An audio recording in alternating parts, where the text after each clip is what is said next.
చూడండి, రైస్ కొరకు నేను నీళ్ళు బాయిల్ చేస్తున్నాను అనమాట. తర్వాత నేను ఒక 1 అవర్ బ్యాక్ రైస్ నానబెట్టాను.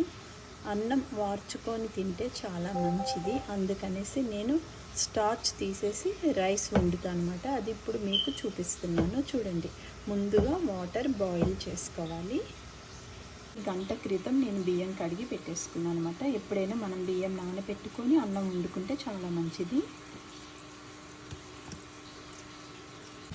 చూడండి, నీళ్ళు బాయిల్ అయినాయి. ఇప్పుడు నేను అందులో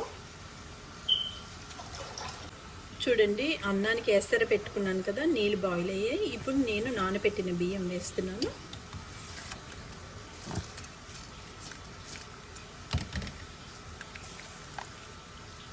చూడండి, ఒకసారి ఇలా కలిపేసి ఒక 5 నిమిషాలు ఉడకబెట్టేసి మనం ఈ గంజి వారుస్తాను.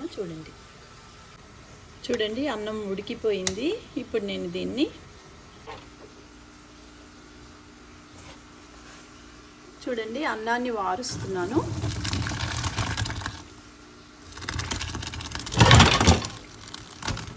ఇట్లా వార్చిన అన్నం తింటే చాలా మంచిది మాట. మనకి షుగర్ ఉన్న వాళ్ళు కూడా కొంచెం అన్నం ఎక్కువ తిన్నా ఏం పర్వాలేదు. దీంట్లో ఉండే స్టార్చ్ అంతా వాటర్తో పోయింది కాబట్టి ఏం ప్రాబ్లం ఉండదు.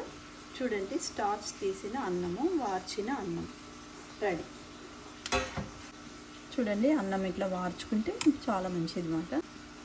చూడండి, రైస్ ఇట్లా ఎప్పుడైనా మనం వార్చుకొని తింటే చాలా మంచిది. చూడండి నేను ఈ కుక్కర్లోనే ఈ గిన్నె పెట్టేస్తాను. ఇట్లా ఏమైనా ఇంకా వాటర్ ఉంటే కనుక స్ట్రెయిన్ అయిపోతుంది. రెడీ అయిపోయింది అన్నమాట రైస్ రెడీ.